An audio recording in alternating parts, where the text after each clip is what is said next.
agricole de chaque fête, ça va être le soleil. Vous comprenez? Et à chaque fois, dans ces 5 parachiotes que je viens de lire, de vous mentionner, dans les 5 parachiotes, vous avez les fêtes qui sont détaillées, soit c'est l'aspect lunaire, soit c'est l'aspect solaire, n'est-ce pas? Alors, vous allez me dire, par exemple, lorsqu'on dit Shabbat. Shabbat, c'est quoi? Shabbat, ça n'a rien à voir avec la lune. C'est le 7e jour de la semaine, quelle que soit la lune. Bon, c'est-à-dire qu'on peut dire que Shabbat, si vous voulez, c'est un petit peu aussi en relation avec le soleil, un petit peu, n'est-ce pas, le Shabbat. Donc, et puis, il y a aussi cette notion de se reposer. Par exemple, lorsqu'un agriculteur va devoir se reposer, il va se reposer en fonction de l'année agricole. C'est-à-dire que lorsqu'il a fini d'engranger, il va se dire, ouf, il va se reposer. Lorsqu'il va arrêter de faire une d'engrande, il est très stressé par l'activité que la nature lui impose. Mais une fois qu'il a fini donc cette activité, il va pouvoir se reposer. On appellera donc Shabbaton. Vous voyez? Donc, lorsque vous voyez le mot Shabbat, Shabbaton, dans toutes les fêtes ont un aspect Shabbat, Shabbaton. C'est l'aspect repos, oui, qui est donc lié à l'aspect agricole, à l'aspect naturel ressenti par l'homme et le soleil, n'est-ce pas? Tandis que la lune, ça va être toujours en rapport avec l'histoire du peuple juif. Et donc, on est directement relié à l'histoire. Et lorsqu'on va parler d'une fête sur le plan historique, on va dire qu'est-ce qui s'est passé dans cette fête? Vous comprenez? Pourquoi on fait cette fête? Parce qu'il s'est passé telle chose, à cause de l'histoire que représente la fête, ça va être côté lune, n'est-ce pas? Il y a quelque chose, pourquoi je vous raconte tout ça? Parce que c'est très intéressant de savoir que notre paracha est mort, va relier ces 2 registres. C'est la seule qui relie les 2 registres, lune et soleil, histoire et agriculture. Donc, et si on n'a pas compris ça, on ne peut pas comprendre comment est fabriquée cette paracha. C'est une paracha, regardez, je vous l'ai écrite en résumé depuis la ligne numéro 7 jusqu'à la numéro 33. Il y a par exemple, Vaidaber Hashem el Moshe lemo. Hein, vous voyez la première ligne, la numéro 7? Vaidaber Hashem Moshe lemo. Daber el Ben Israël namata lehem. Mo'adei Adonai, asher tikreu otam mikrae kodesh, et lehem mo'adai. Les rendez-vous de Dieu que vous appellerez Mikrae Kodesh. Mikrae Kodesh, ça veut dire des jours saints, des jours qui appellent la sainteté, où il y a beaucoup d'explications. Ce sont mes rendez-vous, ce sont mes moments, les moments qui sont particuliers à moi. Elé Moadai. Alors, on pense, ah tiens, il va nous donner la liste des fêtes. Ouais. Eh bien, c'est vrai. Il nous dit Shabbat. D'accord? Shabbat. Et une fois qu'il a fini Shabbat, la ligne numéro 10. Et les Moadé Hashem, encore une fois. Oh. Et les Moadé Hashem, Mikrae Kodesh, Asher Tikreu Otam, Be Moadam. C'est pratiquement le même passouk qu'on a vu tout à l'heure. Voici les rendez-vous de Dieu qui sont appelés saints, et vous les appellerez dans leur temps. Les Moadam. Il y a une petite différence. Tout à l'heure, c'était Moadai, et là, c'est Moadam. Bon, on sait que Shabbat a été… Qui c'est qui a institué Shabbat? Dieu. C'est Dieu. Dieu en créant le monde, c'est-à-dire qu'on n'a aucun problème à savoir quand est-ce que c'est Shabbat. Enfin, si on est conscient, en principe, on compte 6 jours et on a Shabbat. Il n'y a pas de discussion de savoir est-ce qu'on s'est trompé en telle année, on a fait une semaine de 5 jours et puis donc depuis on est décalé. Non, c'est quelque chose c'est une tradition, si vous voulez, extrêmement fidèle et ancienne. Bon. J'ai une petite anecdote là-dessus. Ouais. Mon rabbin, il avait été à New York, je crois, il cherchait pour Shabbat une synagogue où faire l'office. On lui dit, bah oui, là, tu vas poser ma voix. Il arrive, à l'américaine, c'est marqué pour raisons diverses. Les offices de Shabbat, cette semaine sera fait dimanche. Shabbat est reporté à dimanche. Parce qu'il ne pouvait pas. Ah, ça c'est très bien. C'est très pratique, vraiment. Tu connais les réformes? Les réformes même la semaine. Les réformés français. Alors, j'ai une copine, je ne vais pas prendre mon temps, j'ai une copine qui est secrétaire dans une synagogue réformée. Shabbat, c'est tous les vendredis à 18h. Ah oui, peu importe l'heure. C'est 18 heures. Encore ça. Ça va. À Bordeaux, Ça va? à Bordeaux, c'est pas des réformés. À Bordeaux, c'est des orthodoxes, consistoriaux et tout. Tous les offices sont à 7 heures. Mais tous les offices, c'est-à-dire tous les chachrit, c'est à 7 heures du matin. Et tous les minchas, c'est à 7 heures du soir. Que ce soit l'été, l'hiver, ce que tu veux. D'accord. Bon. Tu vois qu'il n'y a pas que les réformés.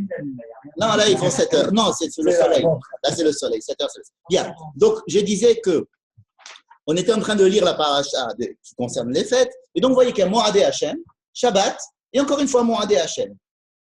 Et alors, après, on parle, la ligne numéro 11, Pessah. Alors, regardons, pardon, ce qui s'est passé à Pessah. Bachodesh Harishon. Ah, ça vous dit quoi? Ça, c'est la lune. Bachodesh Harishon, Bachamisha Asariom, le 15 du mois. Donc, ça encore, c'est la lune, vous voyez?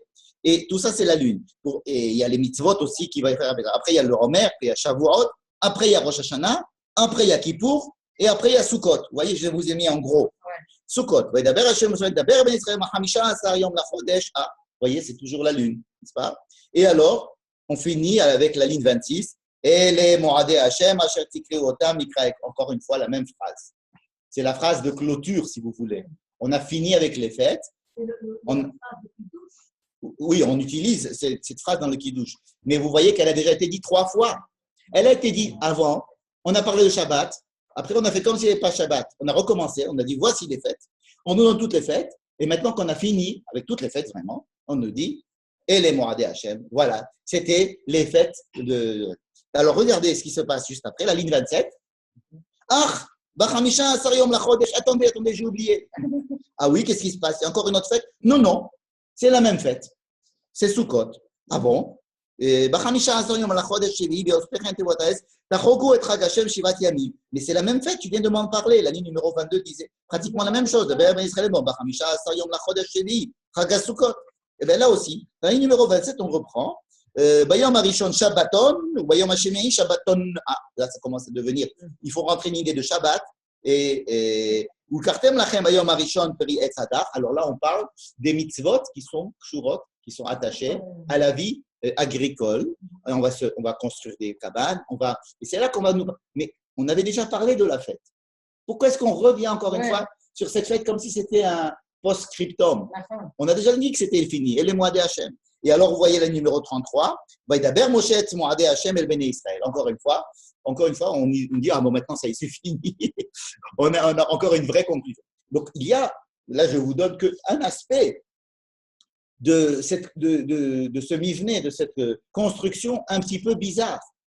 On nous dit d'abord Shabbat, après on me dit les fêtes, avec toutes les fêtes. Après on me dit, attendez, je vais vous dire, il y a autre chose sur Sukkot. Vous comprenez? Parce qu'on est en train de faire rentrer deux aspects différents des fêtes, on les imbrique. On imbrique les deux fêtes. Donc Sukkot, si vous voulez, ça a été décrit par exemple comme la suite de Rosh Hashanah, Kippour, Sukkot. On dit, attendez, non, pas du tout. Sukkot, ce n'est pas la suite de Rosh Hashanah et Kippour. Sukkot, c'est la suite de Pessah, Shavuot, Sukkot. Donc Sukkot, c'est deux fêtes en fait.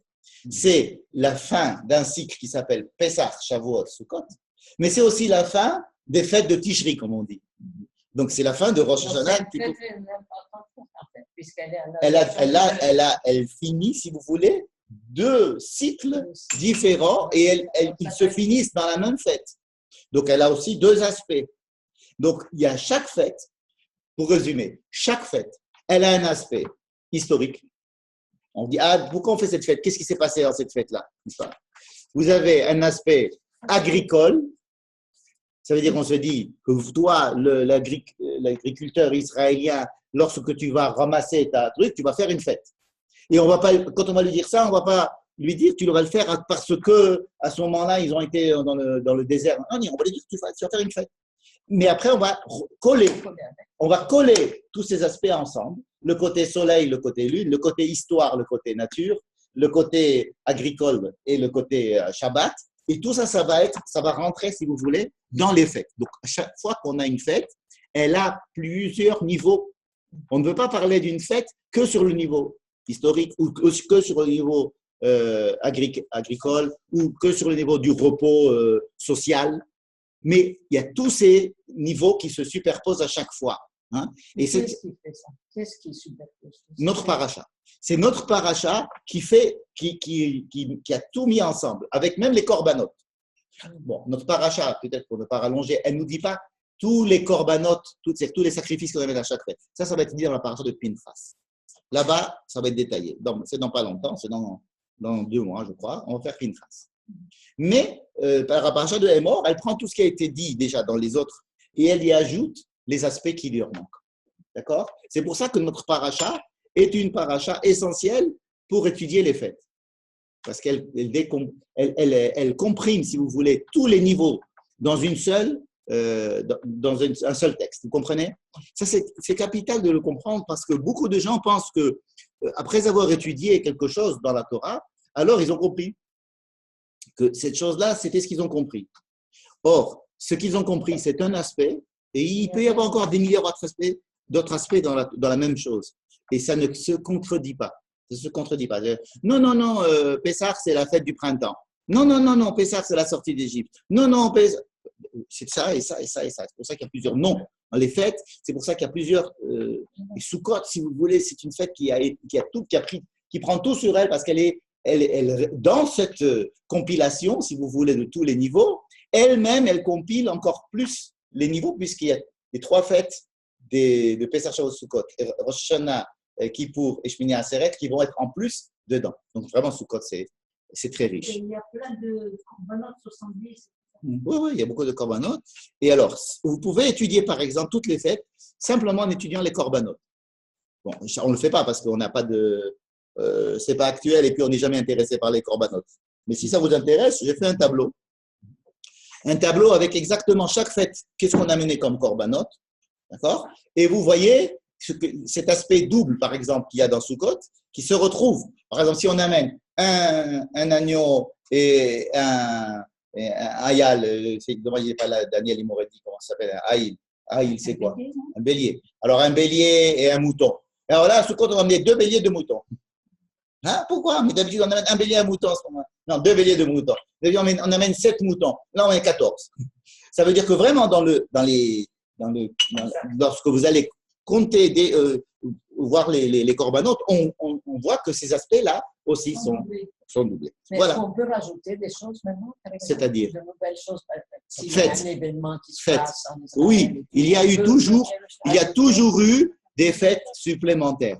Parce que ce ne sont pas des fêtes. La question pour est-ce qu'on peut rajouter des corbanotes? Oui. Est-ce qu'on peut rajouter des fêtes? Il y a un commentaire assez connu que beaucoup de rabbins, surtout c'est parti par la Chassidoute, la Kabbalah. Bon, par exemple, vous avez, après la liste de ces fêtes-là, vous avez, on dit comment faire pour allumer la menorah. Et ça, c'est très bizarre. Mais on sait très bien comment on allume la menorah, ce n'est pas du tout le sujet. Qu'est-ce que tu me parles maintenant de comment allumer la menorah et les dynimes de la menorah? Bon. Et après, il y a encore une autre paracha, mais qui est encore plus bizarre, c'est les pains qu'on a amenés. On amène des pains, il faut amener tous les samedis, 12 pains, c'est-à-dire 6 fois 2 pains, tous les samedis, qui resteront dans le temple et qui seront mangés par les Kohanim une semaine sur l'autre. N'est-ce pas? Mais ça a déjà été dit dans la paracha Trouma qu'il fallait avoir des pains. Et c'est pas, qu'est-ce que tu fais avec comment mettre ici le fait de devoir manger des pains, qu'il y a des pains, que les pains c'est quelque chose de sain, etc. Et une troisième histoire, encore plus bizarre, c'est celle qu'on va étudier d'ailleurs sur l'autre page, c'est l'histoire du Mekalel. C'est-à-dire qu'une personne est venue et elle a maudit quelqu'un d'autre ou maudit le nom de Dieu, ou on va voir ça là. D'accord? Et c'est fini. La paracha se finit comme ça. Alors, beaucoup de commentateurs chassidiques et kabbalistes disent voici les 3 fêtes que le peuple d'Israël a rajoutées après avoir fait, c'est pour répondre à la question d'Aviva, voici. Alors, ça c'est clair que c'est l'allumage de la menorah, ça correspond à Hanouka, qui a été admis dans le peuple juif, qui a été institué et qu'on fait Hanouka, n'est-ce pas? Et ensuite, il y a Purim. Pourquoi Purim? Parce que c'est ce qu'on peut considérer que manger, c'est saint. Vous savez, la seule mitzvah qu'on a de manger, c'est la Séouda de Purim. En fait, c'est une grande mitzvah de manger à Purim. D'accord? Et donc, c'est de rendre le fait de manger, d'amener du pain au Beth Amikdash et de le rendre saint et d'en faire une mitzvah. Donc, ils disent que c'est que ça, c'est le remez, si vous voulez, c'est l'allusion qu'il y avait dans la Torah à propos de. Et la troisième, c'est surtout le Rav Cherki qui fait le rapport entre Yom Ha'atzmaut et le Mekalel. Le Mekalel, où il y a un homme israélite qui est écrit, le fils d'une Isha israélite. On ne dit pas souvent le mot israéli dans la Torah, mais là c'est écrit Ben Ish Israéli. Alors on ne parle pas de Ivri, on parle de quelqu'un de Israéli. C'est une question d'identité. Pourquoi? Parce que son père était égyptien, sa mère était hébreu, et il ne savait pas où il était un petit peu fils de mariage mixte, et donc il ne savait pas un petit peu pas où se mettre, etc. Il avait des problèmes, et puis il y avait même des autres qui le disaient, bah, toi tu n'es pas un vrai juif parce que ton père n'est pas juif, sa mère était juive. Hein. Et oh, c'est pas parce que ton père n'est pas juif, etc. Et donc il s'est énervé, on va voir. Et donc c'est l'identité, c'est l'identité israélite qui peut-être correspond à Yom Ha'atzmaut. Donc vous, par rapport à votre question, oui, il y a des fêtes qui ont été rajoutées, elles n'ont pas le même statut, c'est sûr. Il n'y a que Shalosh Regalim, et c'est Shalosh Regalim, il n'y a pas plus que Shalosh Regalim, mais il y a des fêtes et il y a des jeûnes. Alors il y a plus de jeûnes que de fêtes. Donc on sait dans le Talmud qu'il y avait des fêtes, qui étaient fêtées par tout le peuple en commémoration de quelque chose qui s'était passé de joyeux pour le peuple entier. Ce n'est pas quelque chose de personnel, mais quelque chose qui était joyeux pour tout le monde. Hein. Et on était menacé de quelque chose, il y a eu quelqu'un qui est venu nous aider. Alors on en fait une fête et pendant tous les ans, on fêtait cette fête jusqu'à ce qu'elle est tombée en désuétude. Et des jeûnes. Et les jeûnes qui étaient aussi institués pour des malheurs qui se sont passés. Et il y a des listes et des listes et des listes et des listes, mais ils sont tombés en désuétude. Il ne reste que ce que l'on connaît aujourd'hui. Donc, je peux se poser un peu la question, est-ce qu'on doit continuer à faire les jeux liés à des solutions des temples, après la résurgence d'Israël? Depuis toujours. Ouais. Depuis toujours, d'ailleurs, il y a eu ces questions quand ils ont construit le deuxième temple. Aussi, ils se demandaient ce qu'il fallait faire le Tisha B'Av du premier temple. Ce sont des questions qui se posent tout le temps. Et qui c'est qui répond à ça? C'est l'histoire. On verra bien comment ça va se passer. Qui sommes-nous pour prendre les choses et les changer nous-mêmes? Alors, il y a pas mal de changements qui se font en ce moment. Par exemple, Yom Ha'atzmaut qui a été institué, le fait de dire Hallel, etc., que pas tout le monde encore ne l'accepte, ce qui est tout à fait, qui peut sembler tout à fait bizarre. Mais enfin bon, il y a une grande partie du peuple qui ne l'accepte pas encore de dire qu'il faut faire Yom Ha'atzmaut ou Yom Yerushalayim ou des trucs comme ça. Et puis, il y a d'autres qui vont passer en désuétude aussi, ou bien qui vont perdre d'un certain sens pour garder un autre. Comme je vous ai dit, ne croyez pas qu'une fête, c'est que n'est qu'un sens. Par exemple, Tisha B'Av, par exemple. Tisha B'Av, ce n'est pas fait parce qu'on a détruit le temple. Tisha B'Av, c'est une date qui reçoit sur elle et qui a pris énormément de choses. Depuis, par exemple, le fait que Moïse a envoyé des explorateurs en Israël qui sont revenus, ils ont dit non, il ne faut pas aller en Israël. Et bien, c'était à Tisha B'Av. Et que c'était là qu'on a commencé tout la Tisha B'Av, il y avait une partie du peuple qui mourait, et c'était bien avant la construction du temple, donc la destruction du temple. Et c'est comme ça de toutes les fêtes, il y a des dates qui ont été, donc on ne peut pas faire n'importe quoi, même si quelque chose a été remplacé ou a été modifié, il y a quand même d'autres niveaux qui sont en dessous. On ne peut pas dire, ah ben tiens, ça c'est pour ça, donc il n'y a plus ça, donc on ne fait pas ça. Il faut faire attention avec ces choses. Un jeûne, c'est toujours pour commémorer un malheur? Non. Enfin, on ne commémore pas des choses bien, mais dans le jeûne, c'est en général pas une commémoration, c'est pour se dire, attends, s'il s'est passé quelque chose comme ça dans le passé, il est possible que si ça s'est passé parce qu'on a fait des fautes ou parce que ça nous apprend quelque chose, venons voir ce que cela nous a appris et essayons de ne pas refaire les mêmes bêtises. Ça veut dire que c'est une occasion de repenser quels pourraient être les travers qui sont à l'intérieur de notre société, de notre nation, qui ont entraîné dans certaines dates des malheurs, et essayons de refaire, si vous voulez, la sorte on fait une critique, si vous voulez, de notre comportement en essayant de comprendre ce qui s'est passé. On n'est pas là en train de commémorer, on n'est pas en train de commémorer. Là, excusez-moi de faire une petite digression. C'était 8 mai hier, enfin. Et donc, il y avait la flamme du soldat inconnu. Oui, c'était la flamme. Non, je sais, d'accord, mais oui, c'est vrai, mais ils sont allés. La cérémonie se passe à l'Arc de Triomphe autour de la flamme du soldat inconnu. Moi, je sais que de culture française, la flamme du soldat inconnu, le soldat inconnu.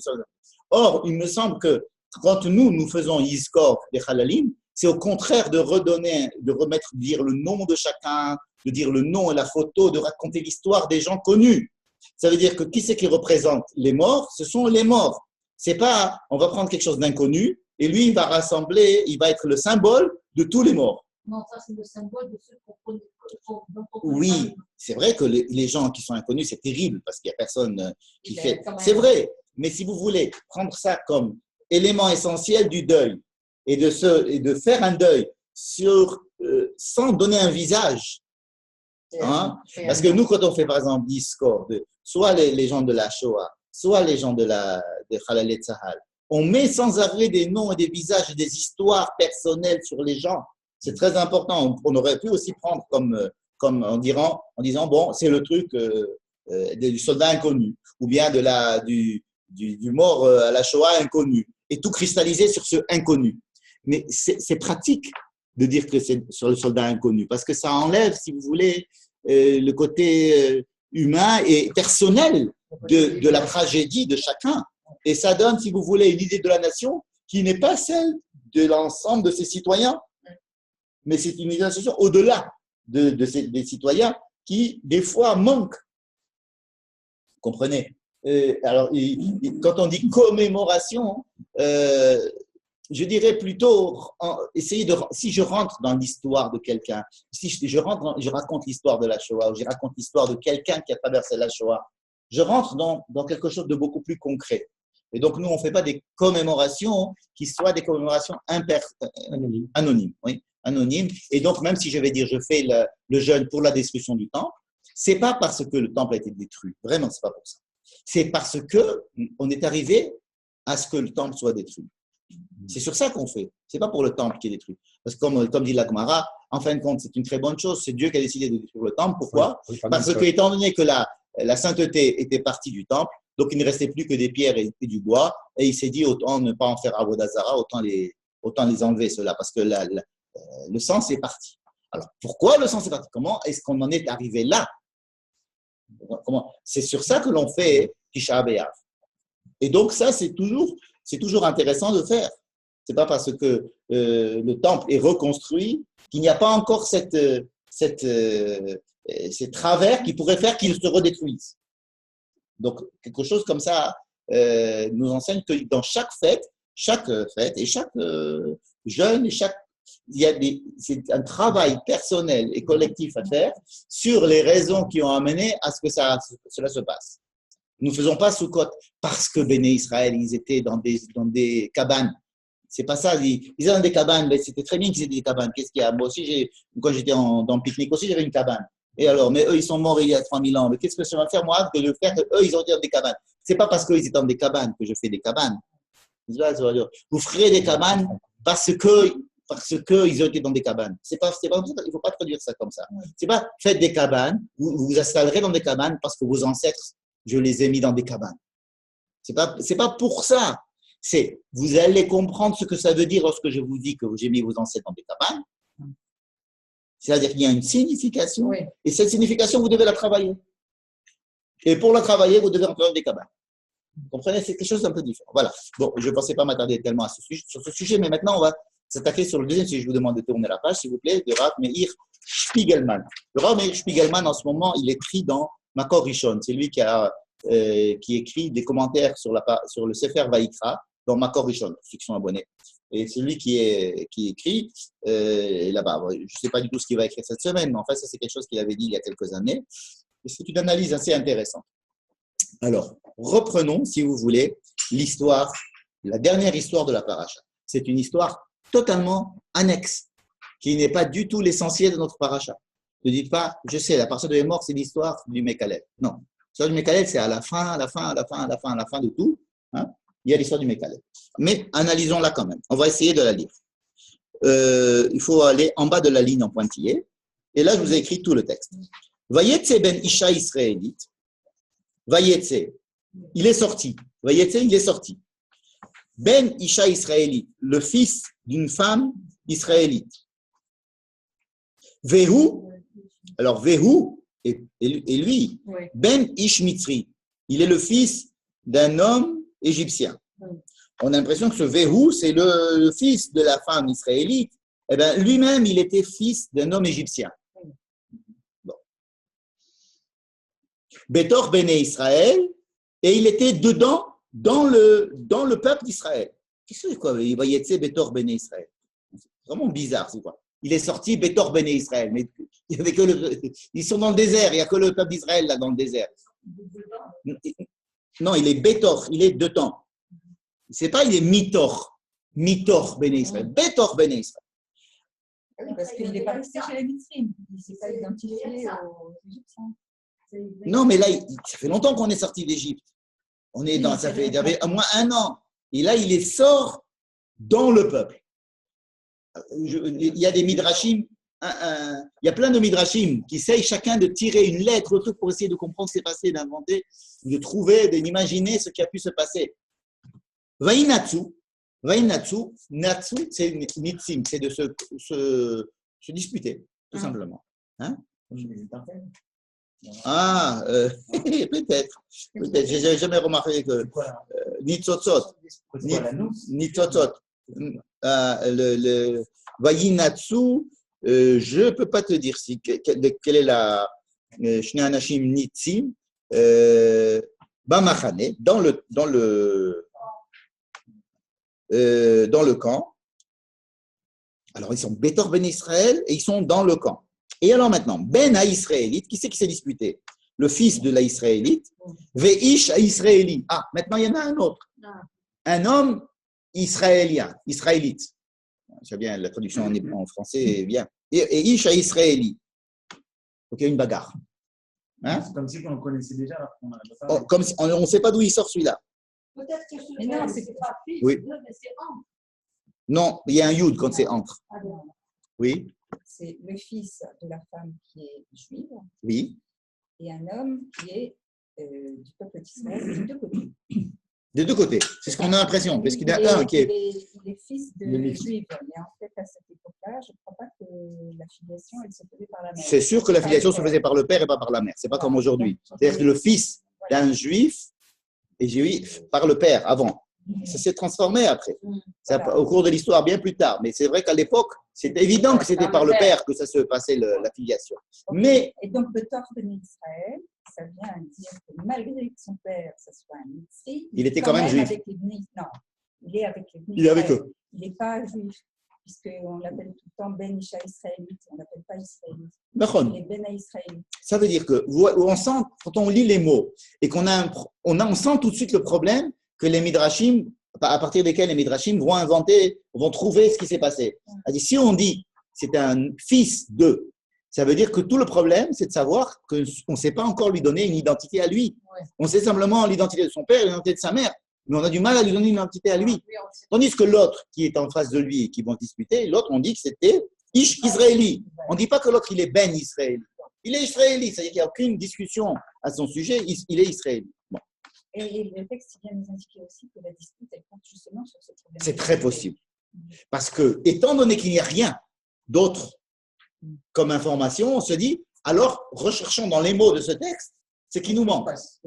Hein? Et Vayikov ben Aïcha, alors là, il y a quelque chose qui se passe. Vayikov ben Aïcha et israélite et Hashem. Donc, Vayikov, le problème de Nakov, c'est Nun Kouf Bet, hein, c'est un Chasrepé Nun, ça veut dire qu'il a Nakov, Linkov. C'est vrai que ça veut dire troué. Linkov, c'est Nekev, c'est un trou. Oui. Mais il y a une autre exception, c'est utiliser, c'est-à-dire emprunter un mot. Par exemple, Ata noket besafa lo reuya. Linkot. Noket. Noket, c'est pas Noket. Ah oui, c'est vrai. Eh bien, la même chose que noket et nokev. Ninkov, c'est utiliser. Utiliser le nom. Comme ninkot, exactement. Ninkov, ça veut dire que Vayikov ben Ajranger et Shem Hashem. Il y a deux explications possibles qui sont données par les différents commentateurs. Un, il dit, il a troué le nom de Dieu, comme la première acception, Vayikov, ou alors il a utilisé, Nakat, Nakav, Beshem Hashem, il a utilisé le nom de Dieu dans sa dispute. Vous savez, des fois, on donne des insultes. On se dispute et on donne des insultes.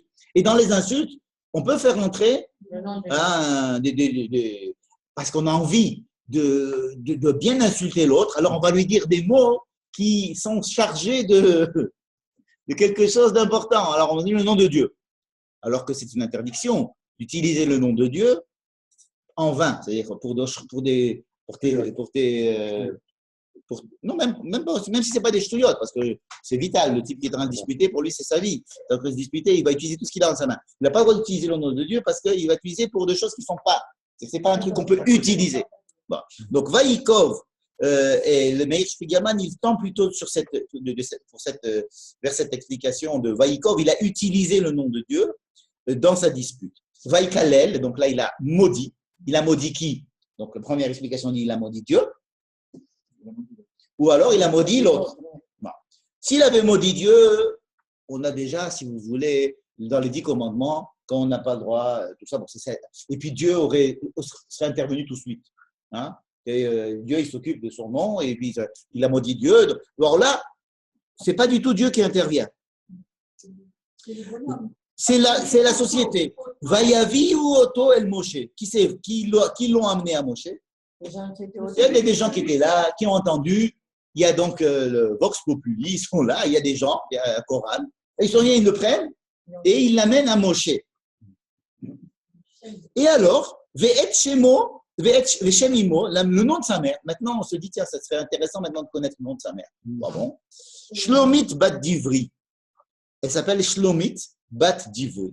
Alors là, les Midrashim aussi, là, ils s'en donnent un cœur joie en disant qu'elle parlait beaucoup et qu'elle disait shalom à tout le monde et que c'est comme ça qu'elle a réussi à coucher avec un Égyptien parce qu'elle est partie le draguer.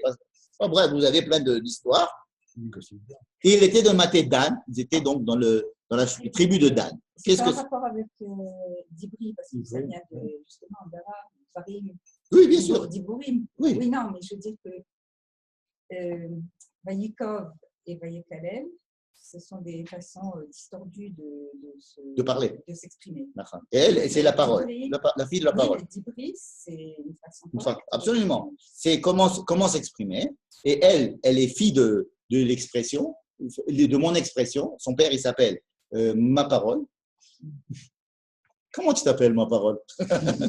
et son petit-fils, donc, il utilise sa parole pour atteindre l'autre ou pour atteindre Dieu. Et alors, ils l'ont amené chez Moshe. Ils l'ont mis en prison. Ils l'ont mis en comment ça s'appelle? Surveillance. Comment il est le président? Il est dans résidence surveillée.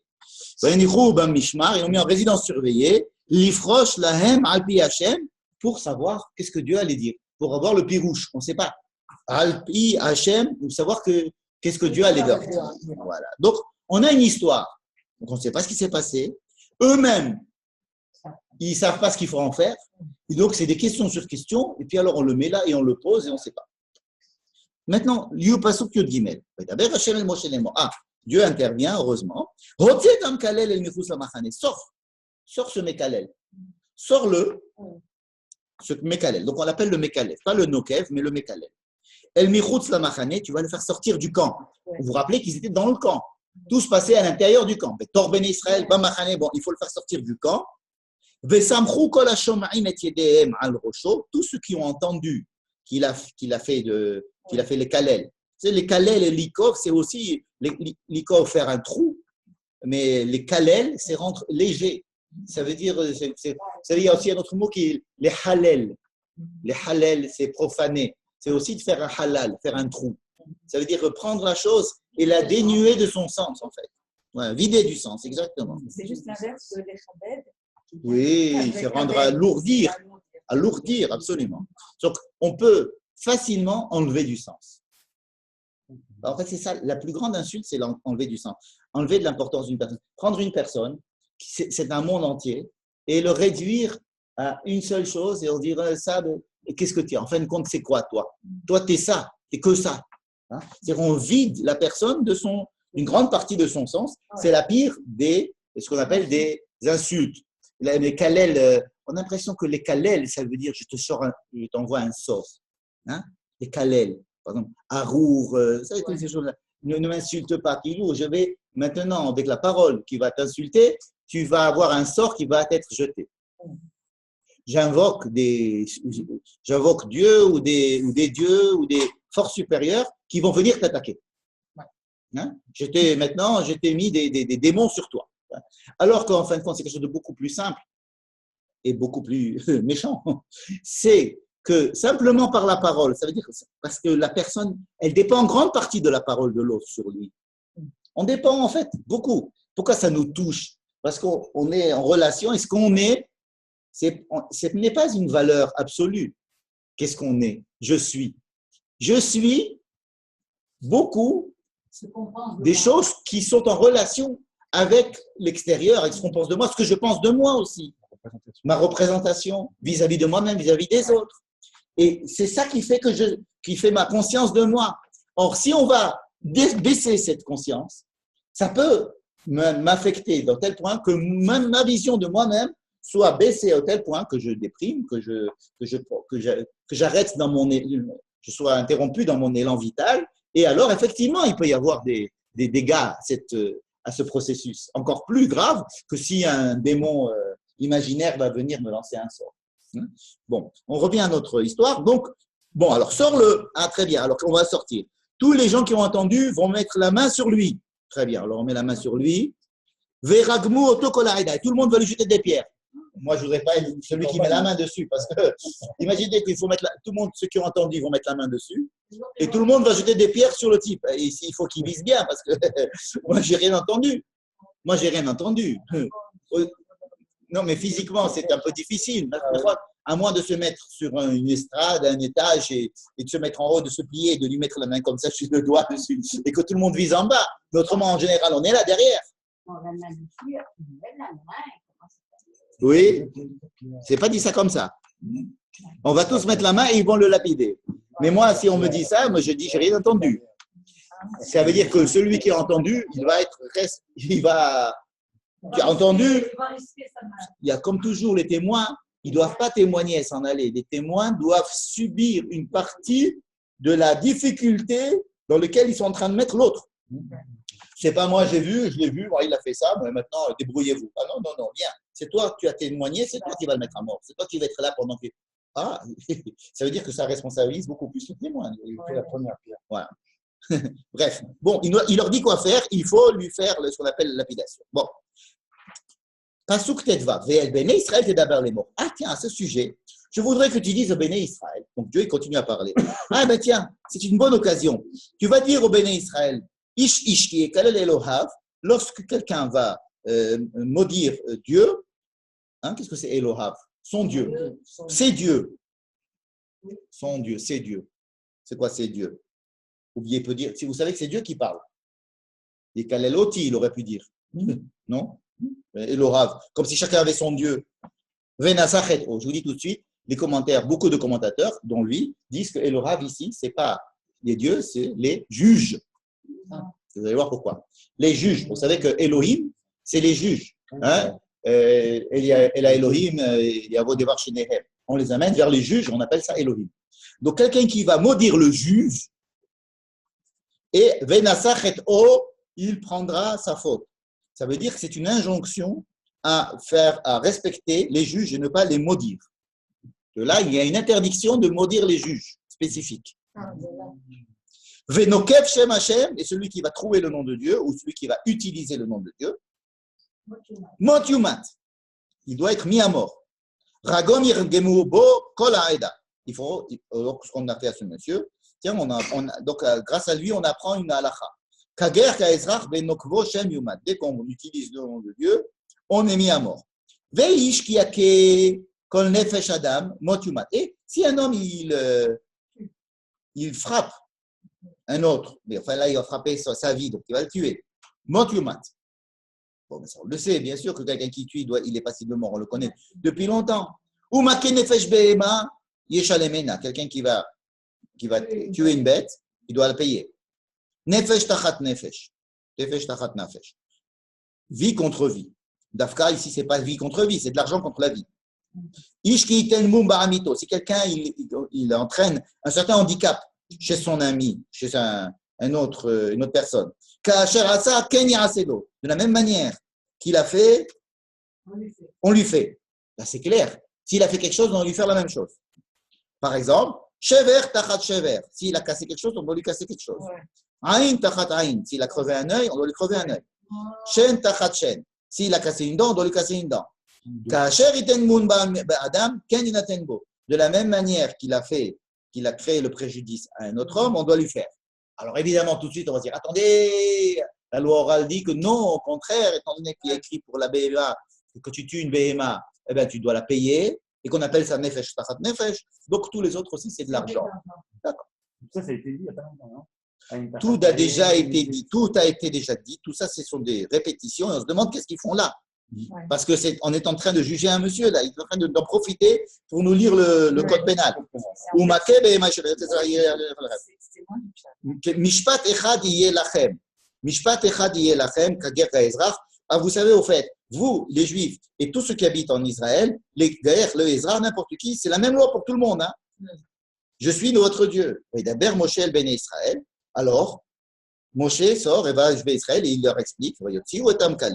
Ils ont fait sortir le Mekalel, le Mechoussa Machane, en dehors du camp. Voyez le Gemou à Toaved, ils l'ont lapidé avec des pierres. Ouvenez Israël à Assou, Kachat Tivach avec Moshe. Et alors, si on n'avait pas compris, on nous redit que tout Béné Israël, ils ont fait comme avait dit Dieu à Moshe. Voilà. Et c'est comme ça qu'on finit. La paracha, on l'a tué. C'est happy end. On l'a tué, le pauvre. Enfin, le pauvre, je ne sais pas. Ils l'ont tué. Voilà. Et ça finit comme ça. Qu'est-ce que vous voulez qu'on fasse avec un truc comme ça? C'est un truc où on ne sait pas comment ça, on ne sait pas ce qui s'est passé. On ne sait pas pourquoi ça s'est passé. On ne sait pas pourquoi est-ce qu'on lui fait rien. Et pourquoi après on lui fait tout. Et puis après, pourquoi est-ce que quand on lui fait, il y a des milliards de questions. C'est-à-dire que c'est le genre de choses qui nous dit, eh oh, qu'est-ce que c'est que cette histoire? Alors, on peut s'accommoder en lisant un midrash, parce qu'il y en a plein des midrashim.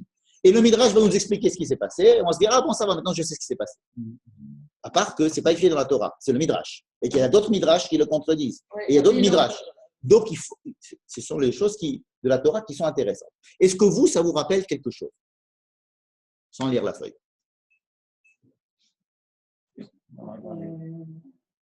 C'est pas le fils Ben Moré, Belmondo.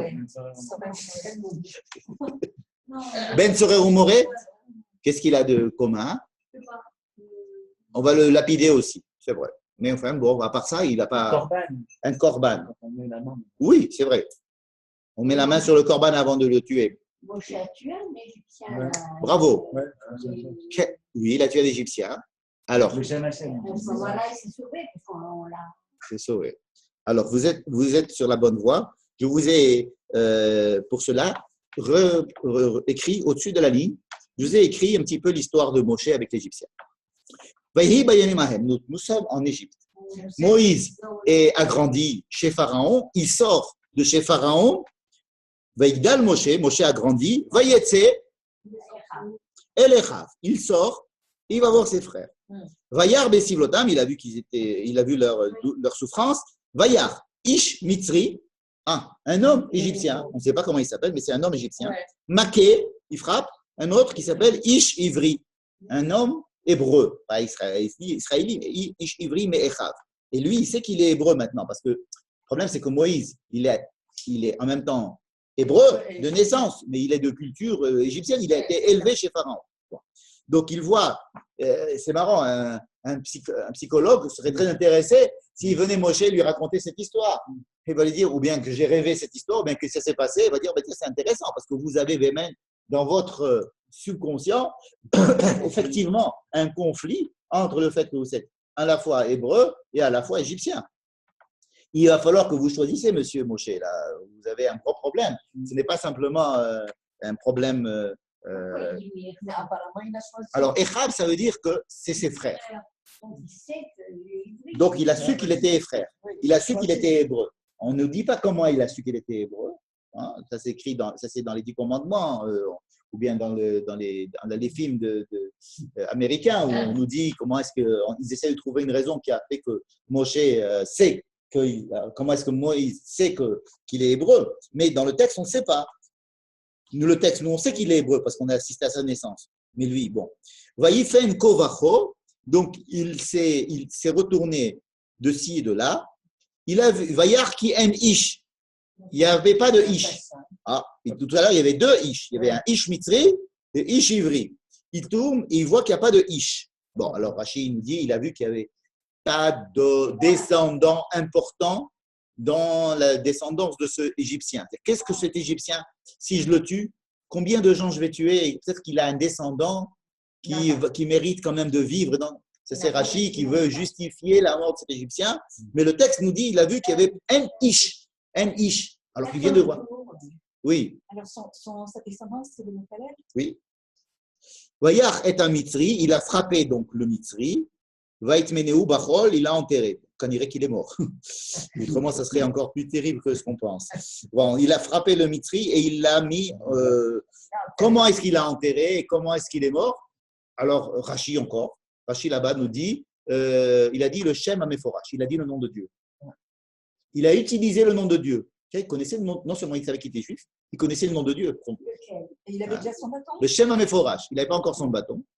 Le bâton, il va le prendre chez Yitro bientôt.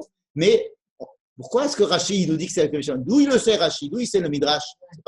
D'où il sait le Midrash que Moshe a utilisé le nom de Dieu? Il a dit le nom de Dieu, le nom que. Pour ne pas dire que je suis un assassin. Pour justifier sa Il a mort. tué un homme. Bon, il a tué un homme. Maintenant, comment il l'a tué? Avec le nom de Dieu. C'est quand même intéressant, non? Maintenant qu'on a vu l'autre histoire. Il y a un type qui sort. Il a devant lui deux hommes qui se battent, on ne sait pas pourquoi. Et alors, il utilise le nom de Dieu. C'est ce qu'il a fait l'autre. Il a utilisé le nom de Dieu. Mais il l'a utilisé. Il a utilisé à mauvais escient, mais Moshe, il a utilisé à bon escient, puisqu'il a tué quelqu'un. L'autre, il voulait simplement insulter l'autre. Et l'autre, il n'a pas tué. L'autre, il n'a pas tué quand il a utilisé le nom de Dieu. C'est lui qu'on a tué, c'est lui qui est mort. Mais en tous les cas, il y a utilisation du nom de Dieu. D'où il s'appuie Rachid dans la tête? Le Midrash. Et le Midrash, d'où il s'appuie? Les Midrashim, ils essayent de faire ce que je suis en train de faire. Ils essayent de nous obliger à faire la relation entre les deux histoires.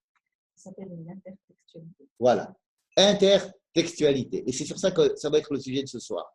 À quoi ça sert une intertextualité? À comprendre intertextualité. On va voir. Regardez ce qui se passe. On va continuer d'abord dans notre évolution du texte. Donc, on a vu qu'il a, avec le nom de Dieu, il a tué. Hein? Bon, c'est pas écrit dans le texte, mais c'est les Midrashim qui nous le disent. Vayetse bayam hasheni. Et donc, il ressort le deuxième jour, fort de sa première expérience.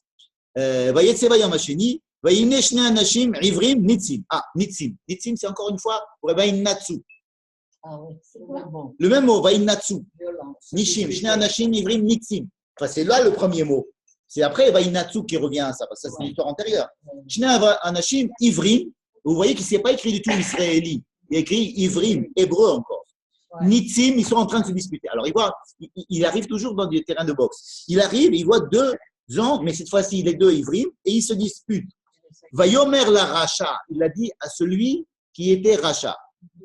D'où il sait qui c'est qui est Racha? Il sait Shem Forach. Rashi dit, Nikra Racha Bahara Matiat. C'est lui qui avait la main au-dessus. Il est en train de le frapper. Ah, il dit, tu es Racha. Je ne veux pas savoir ce qui se passe entre vous. Le fait que tu lèves la main, je t'appelle Racha. C'est un truc qui m'a fait un traumatisme. Ça m'a empêché à chaque fois de me battre. Parce que non, mais c'est vrai. Non, des fois, quelqu'un vient vous insulter. Zidane. Ah ouais. Il a donné un coup de tête, ça a fait peur. Mais l'autre, il avait insulté avant. Ah ben, on dit, on s'en fout d'insulte. C'est le fait qu'il ait donné le coup de tête qui fait. Nigra Racha Bahara Matiat. Là, c'était, toute l'histoire sur Zidane, c'était parce qu'il a donné un coup de tête. Oui, mais l'autre, il l'avait provoqué avant. Mais je ne veux pas savoir ce qui s'est passé. Moi, c'est la photo qui m'intéresse. Nikra Racha Bahara Matiat. Hein? Oui, mais alors, ça veut dire que quand je vais me battre, je dis, ah non, si je lève la main, je suis Racha. Donc, ça fait des dégâts chez moi. Je ne sais pas si chez d'autres. Non. En tous les cas, Nikra Racha Bahara Matiat. Tout celui qui lève la main, il est Racha. Et donc, ne vous battez pas. Ça fait des malheurs dans une cour de récréation, cette histoire. Si vous avez des gens qui se disputent, ils peuvent vous faire n'importe quelle bêtise. Après, ils disent, non, Nikra Racha Bahara Matiat, tu ne peux pas te défendre. Bon, enfin bref, ici, il a dit qu'il c'était le Racha. Ah, mais qui il est lui pour dire qu'il est le Racha? C'est qui ce monsieur-là qui vient s'interposer? Hein? Ben, c'est ce qu'ils disent. Voyomer. On ne sait pas qui c'est qui a réagi. Peut-être que c'est le Racha. C'est le rachat, ou peut-être l'autre. Parce qu'on n'a pas, on ne sait pas. Vayomer. Vayomer la Shama Takeda. Vayomer. Mi samcha le ish. Qui c'est qui t'a fait un homme? Depuis le début, on ne sait pas si il a vu deux hommes, il va y avoir qui est un ish. Il va y avoir qui est un ish. Des fois, on dit, bim chez un ish, ishtadel liyot. Bim comme chez un anashim, ishtadel liyot ish. Là, ça veut dire, quand il n'y a personne, eh ben, prends-toi les choses en main. Sois un homme. Hein? S'il n'y a pas d'homme, sois un homme. Hein? C'est ça que ça veut dire dans le Pirkei Avot. Donc ici, il dit, mi samcha le ish. Pourquoi tu es devenu un ish? Sarve Shofet, un ministre et un juge. Qui c'est qui t'a fait juge? Ça vous rappelle quelque chose? Mekalel Elohav. Parce que c'est quelqu'un qui va aller dire pourquoi tu étais juge? Kanira que c'est la même chose qui se passe ici. Il y a un problème de quelqu'un qui vient lui dire, de faire la leçon à ce pauvre fils de mariage mixte. Il va dire, mais qui tu es toi? Toi, ton père, il va lui raconter que son père était égyptien et puis tu n'es même pas juif, etc. Il dit, mais qui tu es toi pour me dire Mihu Yehudi? Moi, je suis Betor Béné Israël, je suis Bamachane, je suis sorti d'Égypte. Qui te dit, pourquoi tu viens me dire, tu es juif ou tu n'es pas juif? Hein? Vous voyez d'où les Chachamim, ils n'inventent pas en fait. C'est qu'ils, à force de lire et de comparer et de voir, ils voient ce qu'il y a en dessous. Comme lorsque vous avez une bonne écoute et vous vous dites, avec beaucoup d'humilité, on continue et puis on voit les rapports. Il dit, mais qui tu es toi pour nous juger? Allez, Organi à ta Omer, tu es venu me tuer comme tu as tué l'Égyptien hier. Donc il y avait du monde. Il y avait du monde la veille. Vayira Moshe. Moshe, il a eu peur. Vayoma. Achen noda adavar. La chose s'est su. Si quelqu'un m'a vu, c'est que ça c'est possible. Le même problème avec Caïn. Caïn, lorsque le Dieu lui dit où es-tu? Hein, il avait tué quelqu'un. Il lui dit où es-tu? Il ne s'était pas rendu. Comparé avec ce qui s'est passé. Ça s'est passé avant. Ouais. Pardon, oui. Dans notre paracha de Hémor. Alors, dans notre paracha de Hémor. À la fin de Hémor, il y a l'histoire du Mekalel. Ils sont dans le désert. Il y a une dispute qu'on ne sait pas. Il y a un qui utilise le nom de Dieu. On ne sait pas comment. Il y a une dispute. Et à la fin, on va tuer la personne et en rappelant beaucoup de dinim, des halachot, des mitzvot, comment faire lorsqu'il y a des problèmes entre les gens et les risques et les handicaps, et comment est-ce qu'on peut réparer les différends entre les personnes. Ça s'appelle le dîner des équipes. Bien, on continue. Ah, la chose s'est su, waouh, il est embêté, Moshe, mais qu'est-ce qu'il fait? On ne sait pas. Ah non. Le passouk d'après, Vaishma Paro, il y a des shom'im, il y a quelqu'un qui écoute. Chez nous aussi, des shom'im. Comment on appelle les gens qui étaient là et qui doivent mettre la main sur la tête? Les shom'im. Si vous avez bien fait attention, c'est les shom'im. Pour ça, j'ai dit, moi, j'ai rien entendu. Les shom'im, ceux qui ont entendu. Eh bien, voilà, il y a quelqu'un qui est shom'ia, ici, c'est Paro. Vaishma Paro, et adavar assez. Vaïvakesh la harog et Moshe, donc maintenant, lui, il veut tuer Moshe. Vaïvrach Moshe, maintenant il se sauve Moshe, Mipene Paro, Vaïeshev Beres Midian, Vaïeshev à la Ber. Il est parti chez Yitro, et là-bas on connaît la suite, c'est qu'il va aller où? Grâce à ça, il va aller au Sne, au Har Sinai. Et bien vous savez comment s'appelle la paracha de la semaine prochaine? Enfin, après est mort, juste après ça, Behar Sinai. Behar Sinai. C'est intéressant de savoir que cette histoire va nous permettre d'arriver à des mitzvot qui vont être donnés au Har Sinai, alors que le Har Sinai, ça fait longtemps qu'on était là-bas. Par exemple, il dit le Rav Meir Shpiram, il dit, imaginez que cette histoire ne se serait pas passée. Moshe n'avait pas tué le truc, ou l'autre, il n'avait pas vu, ou bien Paro n'aurait pas entendu. Donc Moshe serait resté en Égypte, il ne serait pas allé chez Yitro, il ne serait pas allé au Har Sinai. Ou peut-être que oui, mais ce sont des événements qui ont ce sont des éléments déclencheurs. C'est sûr que c'est déclencheur. Il y aurait peut-être d'autres éléments déclencheurs. C'est un élément déclencheur. Ça veut dire que vous voyez, on vient de voir deux histoires qui nous renvoient avec plein de mots. Vayetse, Vayetse. Il a vu Ish, Ish, Mitzri, Ivri, Ish, Shne Anashim. Comme si l'histoire qu'on nous raconte là maintenant, c'est en fait la compression des deux histoires de Moshe. Moshe, il a eu le premier jour un juif, un égyptien. Le deuxième jour, deux juifs. Si vous les comprimez, ça fait juif et juif égyptien. Un, il est fils de juif égyptien, l'autre, il est fils de juif. C'est ce que le Midrash va dire. Le Midrash va nous dire, vous savez, ce juif, le Ishmitri, c'est celui-là qui l'a tué par Moshe, il a tué son père. Mais comment ils le savent, le Midrash? Comment ils savent? Justement, avec l'intersection. Il y a écrit Ishmitri. Et puis en plus, on voit tellement que c'est des histoires qui sont. Le premier jour, il y a un juif et un goy. Un juif, un égyptien. Le lendemain, il y a un juif et un juif. Et là, je vais vous raconter une seule histoire. Mais je dis, on est à la deuxième génération. Donc, le fils de ce juif contre un fils de ce juif égyptien. Vous voyez? Ça veut dire qu'on comprime cette histoire. Alors là-bas, le chauffette, c'était qui? C'était Moshe. Parce qu'il n'y a pas encore le peuple, il n'y a pas encore de Torah, il n'y a pas encore d'instance judiciaire, on n'a rien. Donc, il y a maintenant quelque chose qui s'est passé entre les deux histoires, c'est que nous avons, oui, une Marechet Mishpat, on sait maintenant qu'il y a des lois, on veut connaître la loi, on ne va pas dire, les gens, ils ne sont pas venus tous le lapider, comme on aurait pu imaginer, lapider l'un ou l'autre, prendre parti dans une dispute, il y a toujours des gens qui prennent parti. Là, qu'est-ce qu'ils font? Il y a un certain hipouk, il y a une retenue vis-à-vis de cet acte-là. Et alors, on le prend et on le met en mishpat, parce qu'il se rappelle que ça avait fait des problèmes. Le fait de dire, et toi, qui tu es toi? Moi aussi, je peux savoir. Qui tu es toi, Moshe? Tu te prends pour qui? Et à cause de ça, Moshe, il s'en va. Il descend de son piédestal et il s'en va. C'est pas la même histoire. C'est la même histoire, mais avec une évolution. Bien. Maintenant, je vais essayer de vous donner la conclusion que le Rav Meir Spiegelman tire en partie. L'autre partie, c'est moi qui la tire. Enfin, comme c'est moi qui parle, j'en profite. C'est-à-dire que vous avez dans le texte, d'accord, vous avez dans le texte une chronologie du texte et même une chronologie du temps de ce qui s'est passé. Et puis, à un moment donné, il y a un truc ici qui ressemble beaucoup à un truc ici. Comme si ici, il y avait un petit nœud dans le truc, et un petit nœud de la même couleur. Qui vous dit, attention ici, faites un rapprochement entre ces deux nœuds. Rapprochement entre ces deux nœuds. Ça veut dire qu'il y a un petit texte, et ça arrive souvent dans la Torah, sans qu'on s'en aperçoive. C'est des mots, des phrases, des mitzvot, des textes, des histoires, qui ont pour nous aider, ils nous font poser plein de questions. Mais qu'est-ce que c'est que cette histoire? Si c'était une histoire où on savait tout ce qui se passe, on dit, moi, c'est une jolie histoire, on continue. Mais là, étant donné qu'on est bloqué, on ne sait pas ce qui s'est passé, on va chercher, il y avait une autre histoire qui était bloquée, qui était cardinale là-bas, c'était un problème. Et alors, on prend ces deux histoires et on les rattache. Mais si on rattache ces deux histoires, c'est comme si on se disait, vous savez quoi? Les Juifs étaient en Égypte, ils étaient en esclavage. Il va y avoir quelqu'un qui va les faire sortir d'esclavage. D'accord? Eh bien, il les a fait sortir d'esclavage.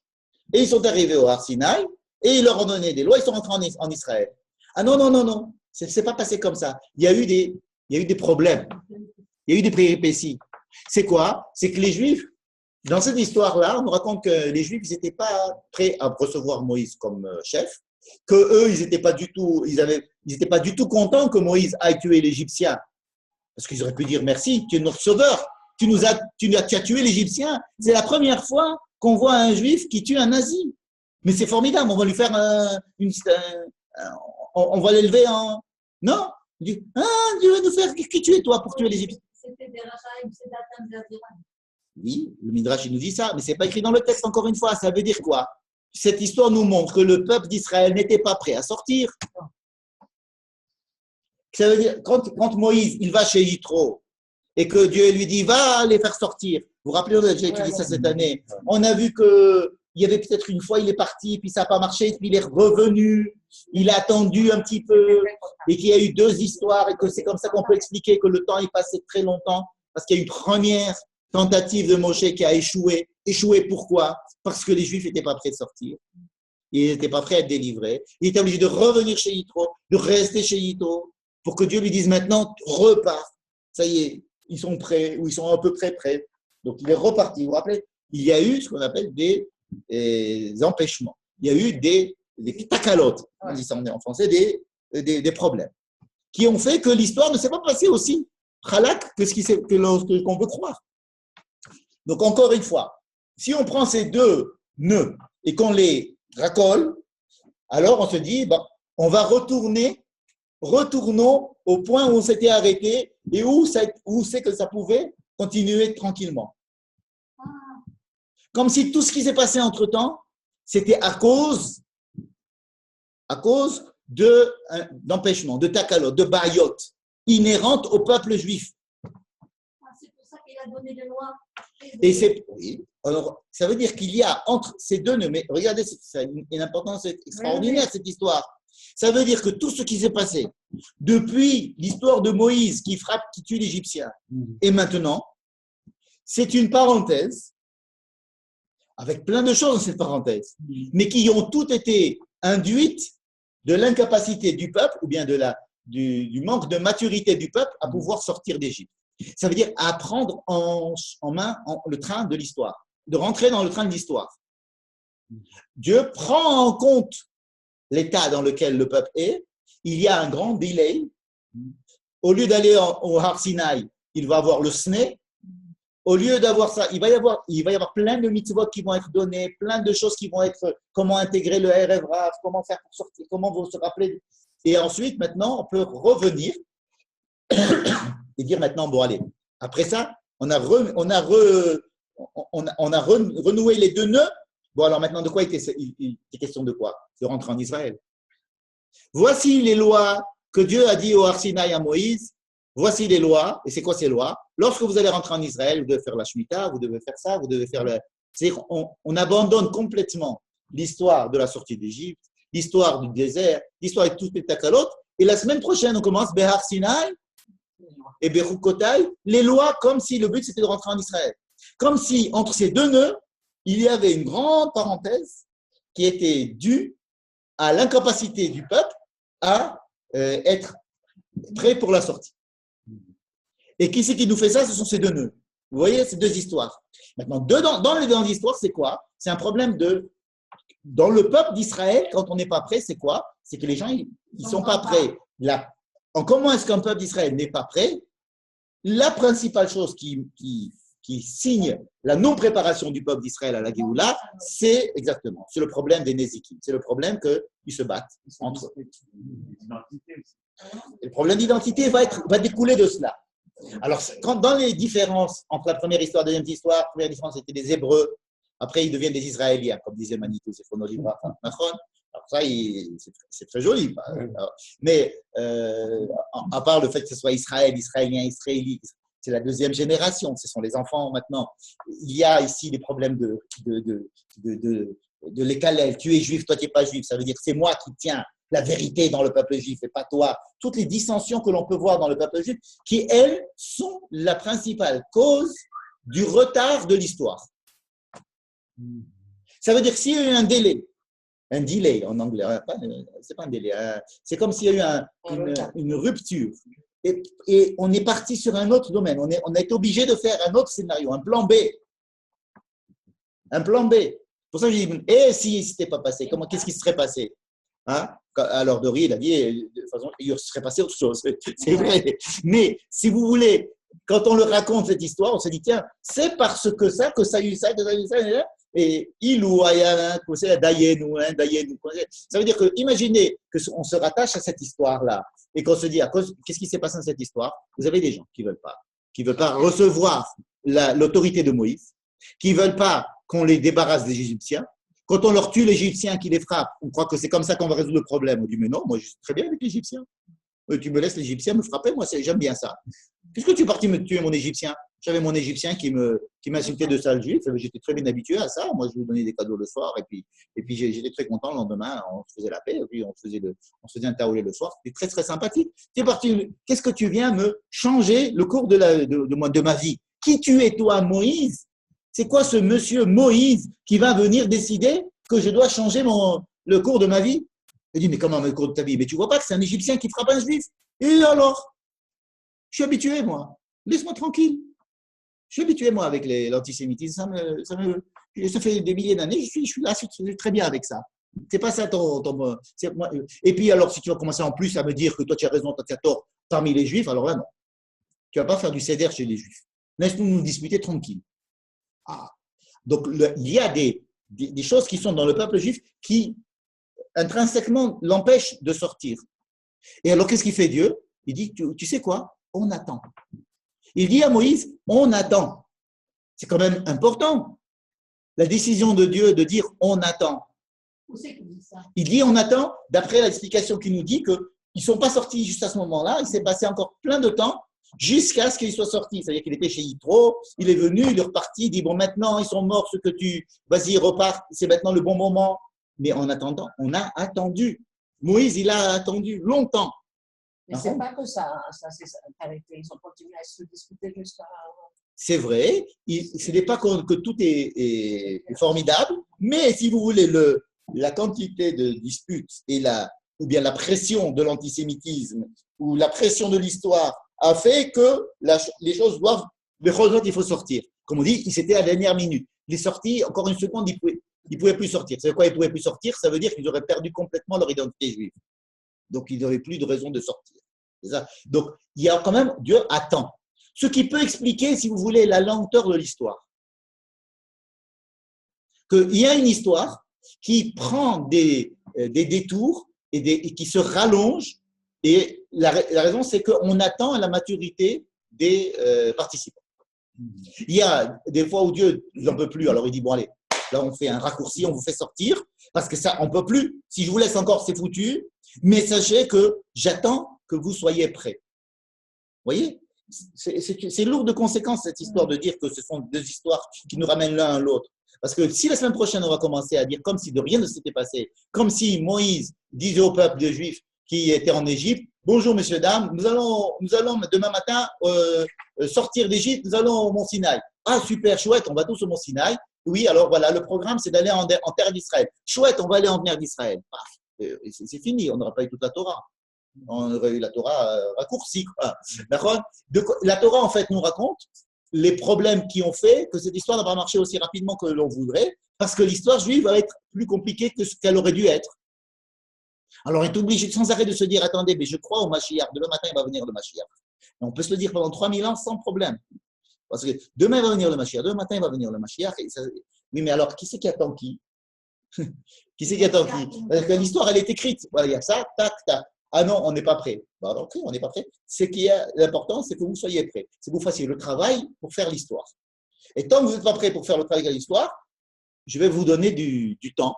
Le temps. Bon, il y a un moment où je ne pourrais pas trop, hein, il y a un moment où je serai obligé d'accélérer l'histoire d'une manière peut-être un peu brutale et douloureuse, mais des fois on est obligé d'accélérer l'histoire parce qu'on n'en peut plus de cette apathie comme ça, de cet endormissement. Et donc, il faut quand même des fois les réveiller. On ne peut pas dire qu'ils n'ont pas été réveillés en Égypte. Quand même, ils ont été réveillés. Mais on a quand même donné leur chance d'essayer d'avoir une maturation. D'accord? Donc, si on résume tout ce qu'on a dit, il y a ici une histoire qui nous donne des signaux d'une histoire à peu près pareille, un petit peu primitive par rapport à elle. D'accord? C'est-à-dire qui était la matrice de cette histoire se retrouve là, c'est sûr. C'est là-bas que ça se passait. Ils amènent chez Moshe en lui disant c'est toi Moshe maintenant qui dois dire. Et Moshe, qu'est-ce qu'il fait? Il s'en remet à Dieu. Qu'est-ce qui s'est passé? On a utilisé le nom de Dieu à mauvais escient, on a utilisé le nom de Dieu à bon escient. Et est-ce que utiliser le nom de Dieu à mauvais escient, c'est à bon escient? Comment le peuple d'Israël va le retrouver? Est-ce qu'il va y avoir des conflits à l'intérieur du peuple d'Israël? Quand il y aura des conflits, est-ce qu'ils vont être gérés? Est-ce que Dieu va nous donner des lois pour gérer les conflits afin de pouvoir essayer de résoudre ces problèmes avec le temps, n'est-ce pas? Ce qui explique beaucoup de choses. Mais oui. Non, pardon. Oui, alors, comment est-ce qu'on articule le début de la paracha avec la fin? Le début de notre paracha est mort. Oui. Est mort à la Kohanim, ça, je n'ai pas fait. Je ne sais pas. Ouais. C'est pas c'est vrai que je n'ai fait qu'articuler la fin de la paracha avec le début de la semaine d'après. D'accord. Je vous ai donné une explication du Rav Cherki qui nous explique que notre paracha, c'est en fait la préfiguration de Yom HaAtzmaut. Ah, c'est un pratique. Ah, Dans quelle façon? Voilà, ça sera tu vas faire tes devoirs de ça, tu vas chercher. En tous les cas, c'est une manière de le rattacher aux autres fêtes en disant que c'était Hanouka, Purim et Yom HaAtzmaut. Yom HaAtzmaut, maintenant, on comprend un petit peu mieux pourquoi c'est lié à Yom HaAtzmaut. C'est-à-dire, allez, essayons de résoudre les problèmes de la galoute, qui ont été créés par cette histoire où Moshe rencontre un peuple juif qui n'est pas prêt de sortir, et disons qu'on est maintenant prêt à sortir, qu'est-ce qui va se passer? Alors voici les lois de la Shemitah, on va rentrer en Israël. Donc il y a effectivement une raison de penser que cette histoire préfigure, si vous voulez, la fin des fêtes, la fin des avec Yom HaTzmaout qui va nous dire, bon allez, on ferme la parenthèse de la Galoute.